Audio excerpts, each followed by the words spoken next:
everyone. Welcome to At Home with Sally. I'm Sally Clarkson, and I have the biggest privilege in the world to be with so many friends from all over the world who join me every week to listen to my stories, inspiration, biblical encouragement, and I am just so glad that you're here today. Thanks so much for joining me.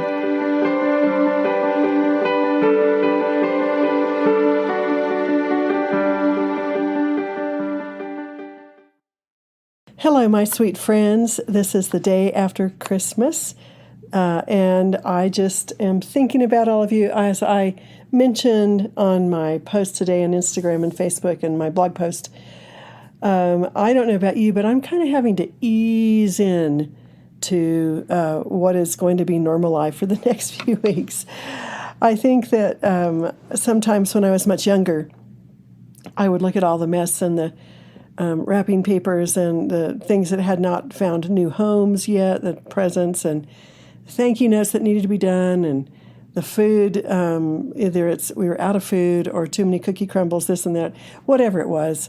And I used to allow myself, instead of enjoying my day after Christmas, oftentimes I would despair that I was ever going to get control of life again. And so today, I hope that on this particular Tea Time Tuesday, that you will find encouragement and strength and hope. I always, in the past few years, and it's the same way today, but different, I have done a podcast and I have written a blog post on decluttering my heart and soul. And before Christmas, I recorded a very long podcast for all of the people who are on the membership at Life with Sally about what it looks like to declutter your soul this year. And one of my assistants and I have been talking about and putting together a spiritual journal for decluttering your soul. And you can find that if you join Life with Sally. Although we are wanting to provide at least a part of it for anybody who wants it, just go sign up at sallyclarkson.com and you will receive a free partial copy of the journal for yourself to be able to start out decluttering your soul. I think the whole premise behind all of this, and I'm going to try to hurry because I've got a long podcast today, but the premise behind it is that I would find that by the time I got to January 1st, that I kind of had picked up things between August and December 31st. I had picked up some clutter, just the natural things that come with life. Maybe I had been carrying a grudge against God or thinking, God, I don't understand why this and this and this is happening. Or maybe I was feeling guilty, or maybe I was feeling inadequate, or maybe I was feeling angry or tired or exhausted, or this life is impossible, or whatever it was.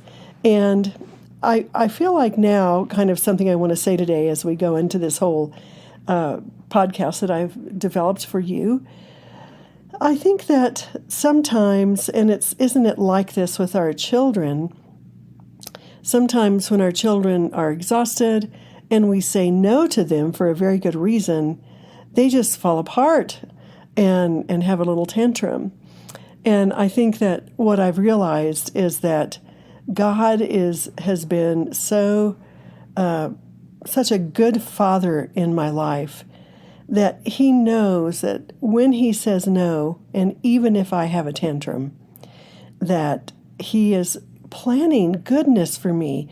He's planning love. He's planning for me to grow stronger.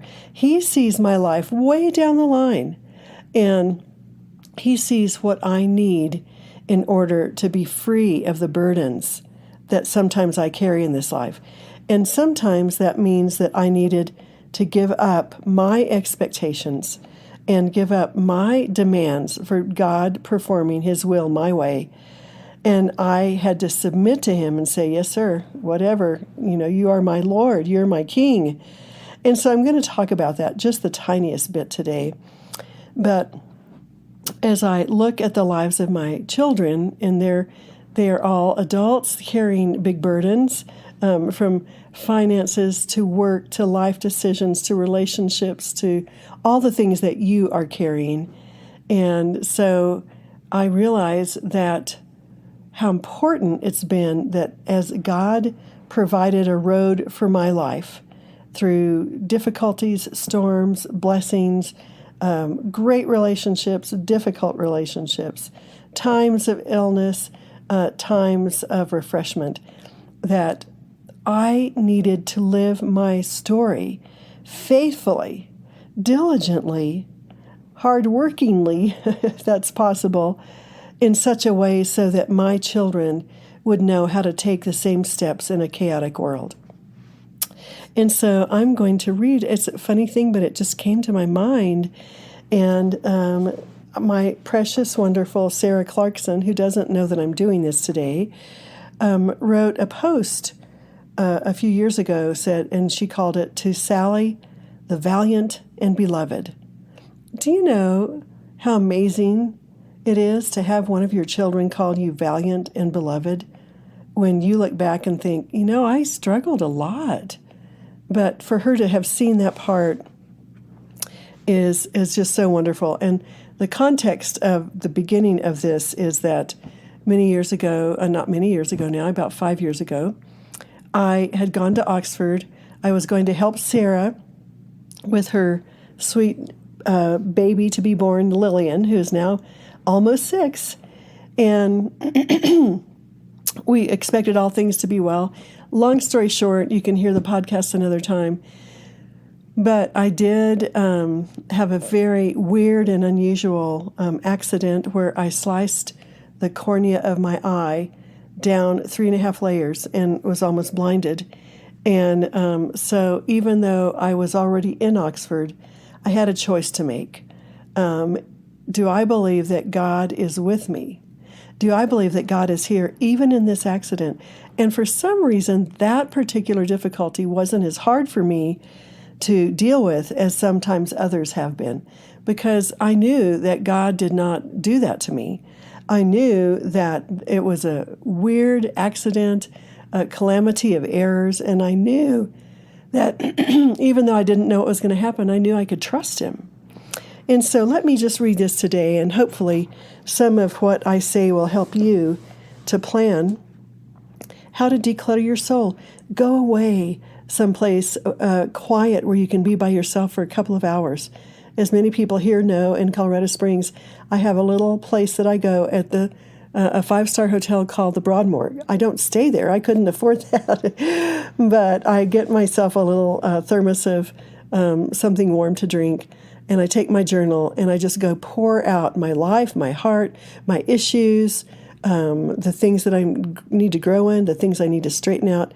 And I declutter my soul. I make my soul light by giving all of the issues to God. But anyway, here we go. This is what I hope that you'll be able to do to take off the pressures of your soul. But there's a reason why I'm reading this today instead of what I normally read. And also, again, you can go, I hope some of you will consider joining at Home with Sally. And if for some reason you find yourself absolutely at a place that is impossible for you to be able to join our membership for $10 a month, please let us know, because we don't want anyone to feel so alone and so, in such straits that they can't even afford $10 a month. But for those of you who have been members or can enjoy our ministry and are willing to join our membership, it helps provide so many different resources for people all over the world. We work in missions. We have about 10 staff that we support. I'm going to this year do some book studies. I'm going to try to do some live events for the people in my membership.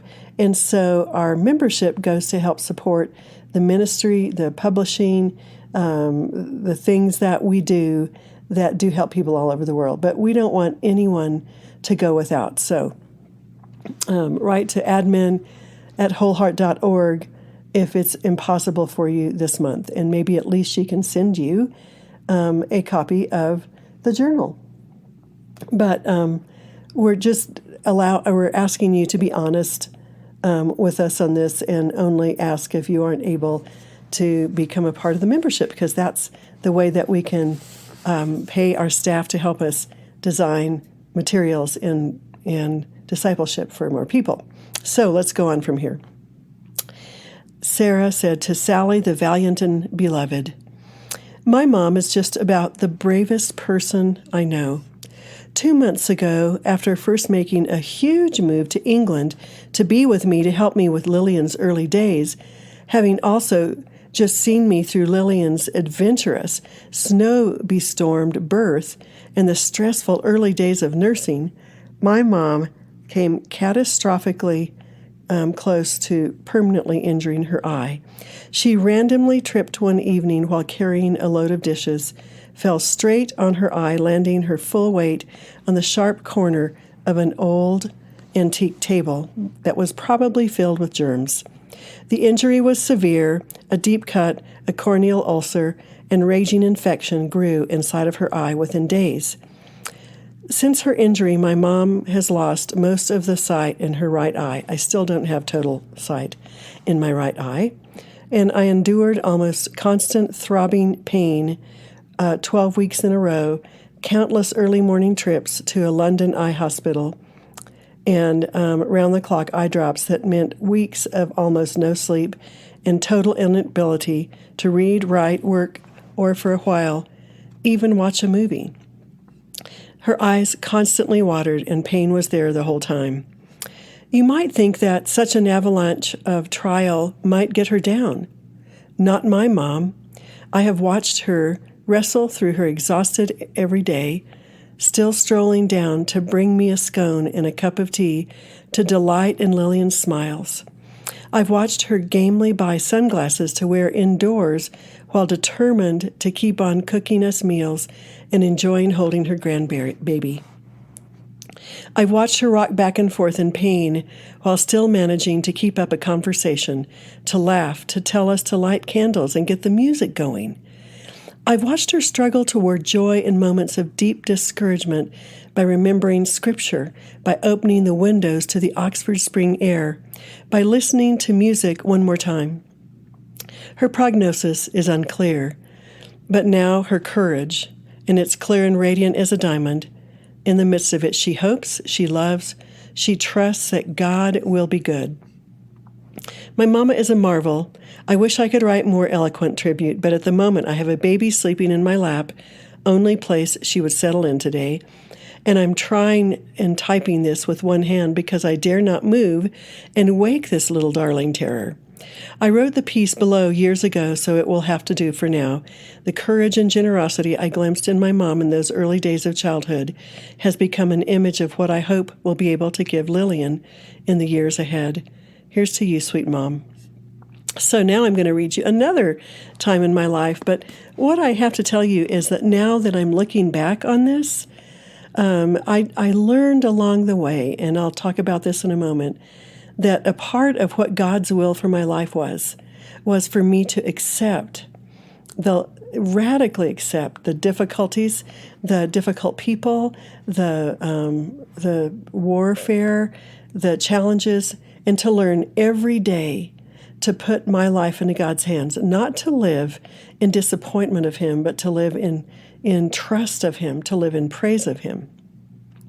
And this is a time, some of you have read The Mission of Motherhood, where I told the story about moving to my mother-in-law's home, which was honestly very difficult to do, and where Clay and I were praying, dreaming of starting Whole Heart Ministries, and we went almost 5 full years without a salary. And so I shopped at Goodwill. I couldn't afford lessons for my children. I learned to barter for things, and I had 2 miscarriages during a very short period of time. So this was a time when I had moved to a place where people were not like me. I had lived all over the world in international places, working with diplomats and professional people, and I moved to a little town of 712 people where it was infested with rattlesnakes and scorpions. And so here is a part of the story. Dear Mama, I have a story to tell.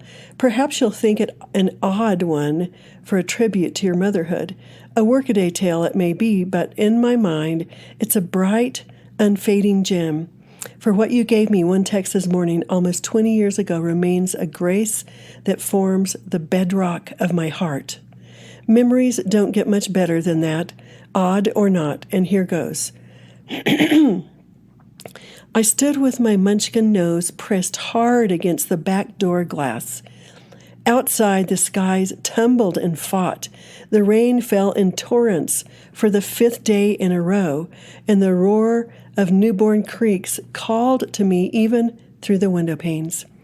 Behind me, you gathered books and pencils for a morning of schoolwork, switching on the lamps to battle the outdoor gloom. But even as you did, the boys slipped beside me, glued their noses to the window too, and when you called, we turned 3 small, grieved faces away from a world that seemed tailor-made for splashing and exploration. "Aw, Mom," we groaned, timid but yearning for that alluring realm beyond. "Can't we just go outside and explore today? We've been inside. This is our 5th day."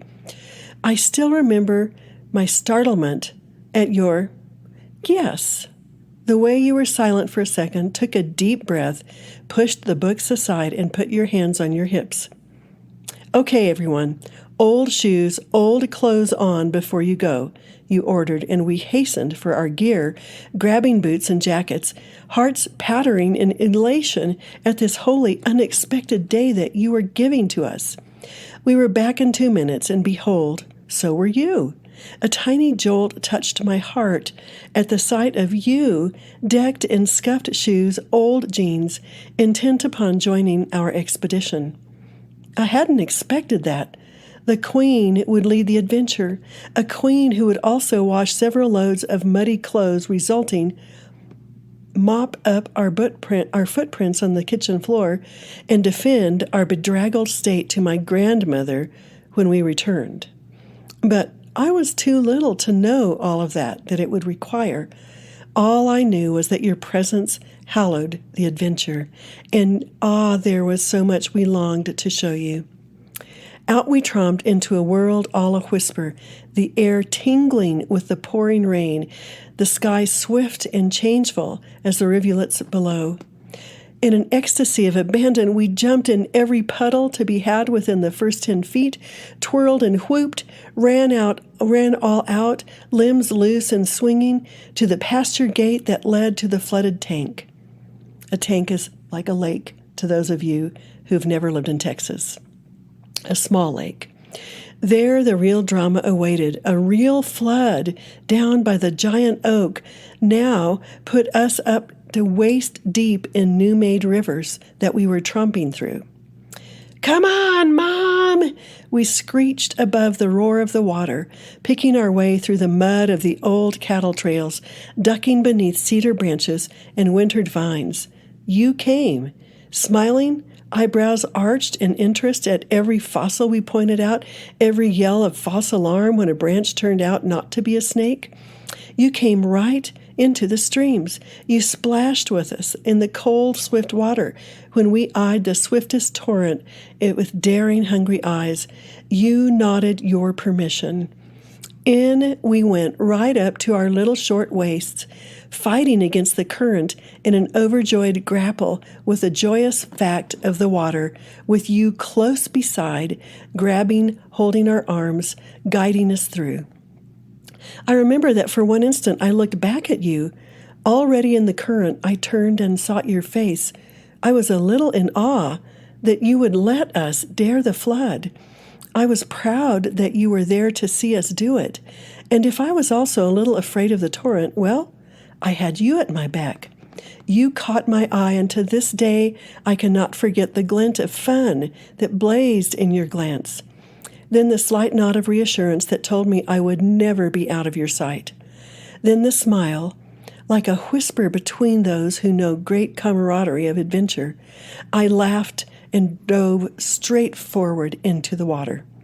At that moment is one of the clarion moments for which I will thank you all of my days. For in that instant you gave me your heroic view of life. I know now that courage was always your mark. You were a dreamer, lover of the underdog, a missionary in communist Poland, a writer, a teacher, daring in faith, fierce in friendship. And when 3 squirmy children invaded your life, you kept that courage strong. You brought it right into your motherhood and determined that we should learn it by doing it with you, too. That rainy day adventure was a lesson in valor, in gladness, in dreams. You wanted your children to taste the haunting grace of the world, so you freed us to heed the cry of the rain. You knew that danger is always close. You have had a dangerous life, so you came too. You knew that life is full of risk, so that when we met the dare of the water, you let us hope and reach and try and push and taught us the boldness with which this thing called life must be met. Only now, grown up as I am with the demons of oughts and shoulds ever breathed down my neck, do I understand the import of your choice you made that morning. You could have said no. You could have resolutely shut that door, glared down our yearning little hearts, and making us feel guilty, rebuked our impractical imaginations. You could have insisted on an ordinary day and a checklist of chores. But you saw that our hearts were ripe for the forming as we sat with our noses against that window, longing to be outside. You saw that holy hunger for horizons. You saw our need to try, to dare, to reach for something just beyond our grasp. So you opened the door. Behold, said your eyes, be joyous, be bold, be brave with my blessing. But you also gave us yourself. Your presence was the strength at our back, your laughter the song that sent us leaping through the rain. You stood there on the creek bank, eagle-eyed, cheerful, strong, and the sight of your glimpse through the splash and rain sent a courage like blood pulsing in our veins. We tried all the harder because you were there. We dared because we knew you would await us at the end. And when we tromped home, gloriously wet and utterly exhausted, it was you who sat us by the fire, brewed the cocoa, and lingered with us in the flickering light. Your interest made us heroes. We told of the current that nearly got us, the branch that nearly broke, the newest fossil found, and it was your admiring words that turned us into knights at battle's end, triumphant and ready to fight again. To know that life is a great quest is one thing. To be given the love to meet it is another altogether. You, my precious mother, gave us both. You gave us the quest. You gave us the strength. You have given us love to meet an altogether other. Courage in living and love that does not fail. These things defined my childhood. That one bright night was a note in a larger song. When life was dark, you lit candles. When times were grim, you made a feast, even if it was only homemade bread and cheese. When the battle I faced was doubt of God, you looked me in the eye and said, He's bigger than your doubts. But then you took my hand. Don't worry. I'll have faith for you until yours lives again. When sickness came, when friendships failed, you challenged me to write, to love, to hope with every fiber of my being. When Oxford seemed a dream beyond all grasping, you said, just try. And when once there, I thought for sure my essays would be flops. You ordered me to take a good long walk, drink tea, and give it one more go. Meet the battle, face it with a song, light a candle, and lay a feast to the very teeth of darkness. Dare always to try once more, to love again. That's what you taught me. So here's to you, beloved and valiant mother of my heart. You make me think of Tennyson's line in Ulysses, we are one equal temper of heroic hearts. To have shared your heart and learned your courage is a gift that will follow me all my days. I hope I learn to be as brave as you. Happy Mother's Day. Love, your Sarah. Well, my friends, I have just a little bit more for you today. But when you go this year through the questions that we put forth in my journal that is Decluttering Your Soul journal. I want to encourage you to be brave, to make choices of love, to clear out the doubt, to clear out the bitterness, to clear out the negativity. You can live your story. You're the only one who can live your story. Sometimes I have people say to me, it must have been so easy for your children. With 24 moves, 9 times internationally, with hospitalizations for pneumonia and asthma, with car wrecks, with difficulties in finances. No, it wasn't easy, but it was possible. And we cultivated joy, and we cultivated courage, and we worked really hard in the midst of it. And so this year, as you write in your journal and declutter your soul, look deep and see the long-term trajectory. I really think that many people that I counsel, my children, my husband, my friends, women who come to me from all over the world, the first inclination they have to tell me when they have poured out their difficulties in their heart is why something won't work out. Why my counsel to trust God and work hard will not solve the problems that they have, that it's an impossible situation. When I say without faith it is impossible to please Him, David had to throw the stone in the slingshot. Moses had to put his foot into the raging waters. The little boy had to bring his fish and loaves to Christ to see the miracle. The disciples looked at the water raging and said, "We're going to drown. Don't you care that we're drowning?" And Jesus said, "Oh, you of little faith." And He said, "Peace, be still to the waters."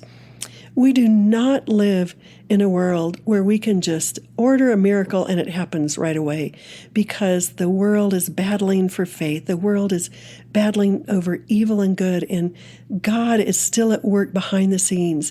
God is at work in our lives. But it is God's way for us to cultivate our faith by keeping going. We water the dry ground of our life with His Word, with prayer, with obedience every day, all the time. It is a way of life. At that point, you worship Him. You thank Him that He's listening. I look back and I realize I had to work hard. I had to obey God when I didn't feel like it. I had to grow in virtue, and I did it day after day after day. It was a habit that became a reality. My blessings came from life with a cost. Nothing that God has ever allowed to graciously come my way has come to me without a cost of straining in my heart to be virtuous, straining in my heart to love Him. Decluttering your soul might mean changing the whole way you think about life, giving up the demands that God does miracles your way, and instead saying, "Your will be done. Help me to learn how to work hard and to be faithful to grow. Help me by my life to give hope to those who need hope." So are you living by faith, my friends? Number one, trusting that God is listening to your prayers, that His ways are the best, that He is good, and even as He had to die, and Peter had to die, and Paul had to die, and so many had to sacrifice their lives, that God is working through great people who trust Him for His light, for His beauty, for His salvation, for His goodness. Or are you saying it is impossible in the road ahead? Because God tells us in His Word that all things are possible. Number two, are you learning to love the unlovely? I think that's one of the hardest challenges we have.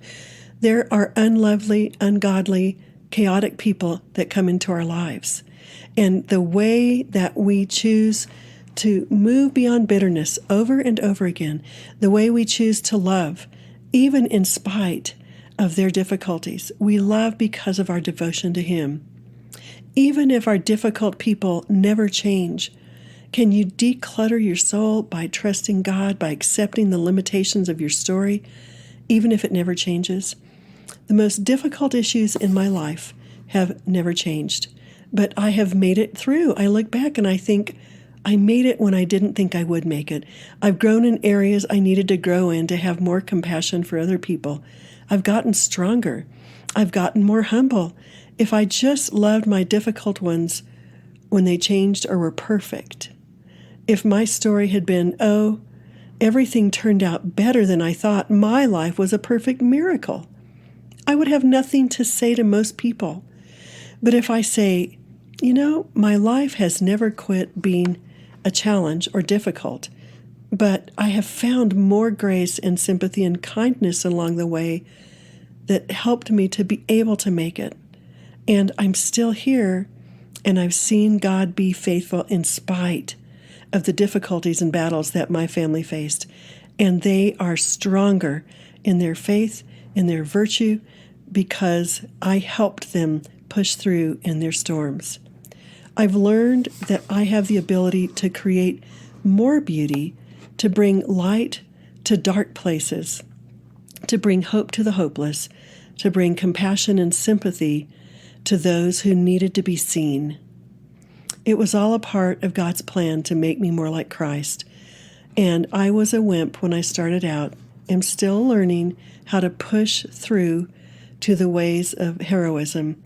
But I'm here to say that God's way in this very chaotic fallen world is the way where we will see His goodness, His mercy, His strength, His compassion, His kindness, and that He allows us to be a part of His kingdom ways to bring light to the dark world and to bring lessons of perseverance that your children will need in their lifetimes, your friends will need, your husband will need. The third thing is declutter your complaining heart. I complain, I whine, and then I get rid of it and move into the place of, Lord, what does it look like to redouble my efforts in this place? Do you find yourself complaining about all the work, or are you redoubling your effort to grow your muscle in work, attitude, beauty, thankfulness? Keep going, my friends. They that wait upon the Lord will gain new strength. Pray for me. I still continue to have mysterious issues with my throat, and I found out I have some interesting little tiny unusual growths on my esophagus that have nothing to do with GERD or acid reflux. And my doctor, of course, said, "Oh, you are puzzling. It's only happened once to me in all these years."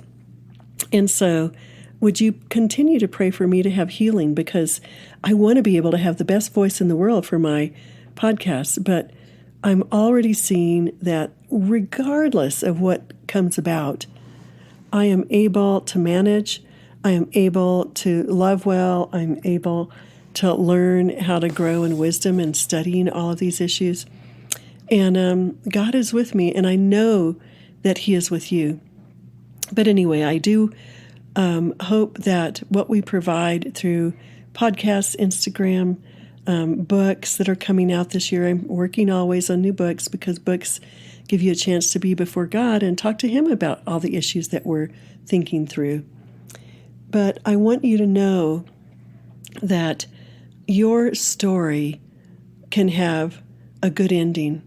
All it requires is that you release yourself into the hands of God, whatever terrible difficulties are coming your way, or blessings are coming your way. Release your sorrow, your sadness, your attitudes, your past struggles, your fear, your cynicism, your hate.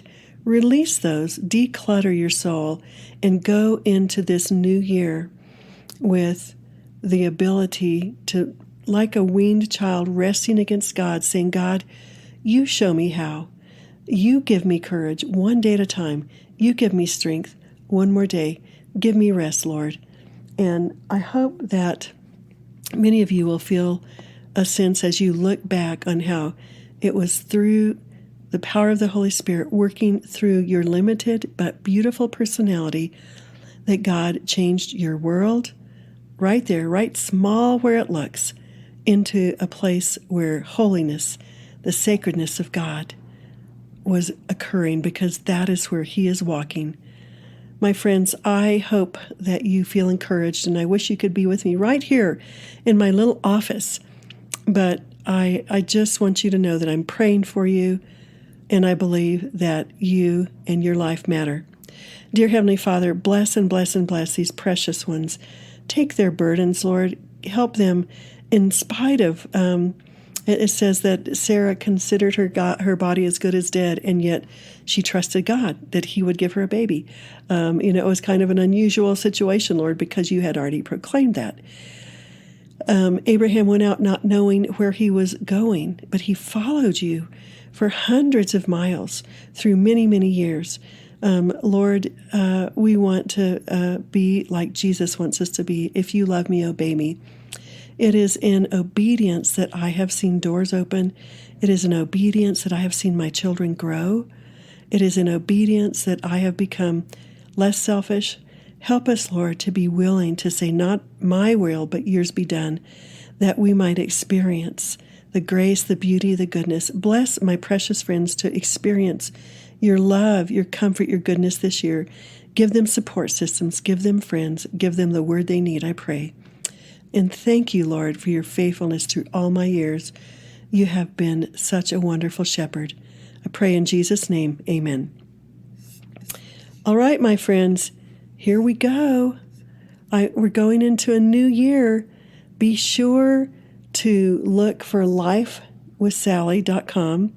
You can have a whole new year of discipleship and books and recipes and podcasts from me and encouragement.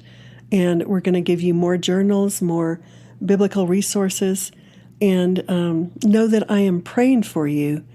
And please, please, please let me know how we can do it even better. You won't believe it, but when we did a survey last week on Instagram and on Facebook, we found that 42% of the people we surveyed wanted us to do Own Your Life as a book club starting in January. And 42% wanted us to do Mission of Motherhood. 42, how could it possibly come out? 42% for both. So we're going to start a book club and do a lot of the discussions and everything over the next few weeks for Own Your Life. I know some of you have already had it, so we'll try to make it new, and we'll try to make some of the things that we do encouraging to you afresh, anew. And then after that, we'll probably do Mission of Motherhood. We'll see, but we're going to try to keep having discipleship and encouragement and biblical underpinnings so that we can offer a little bit of strength and faith and hope to your lives. May God bless you. Have a really wonderful week and declutter your soul and become freer in the areas that you need to clear out so that you can feel and sense the presence of God. May God's love be real to you today. Bye-bye. I hope you've enjoyed our time together today and that you'll join me next week. Be sure to look for more inspiration on my blog at sallyclarkson.com. Thanks for joining me. Bye-bye.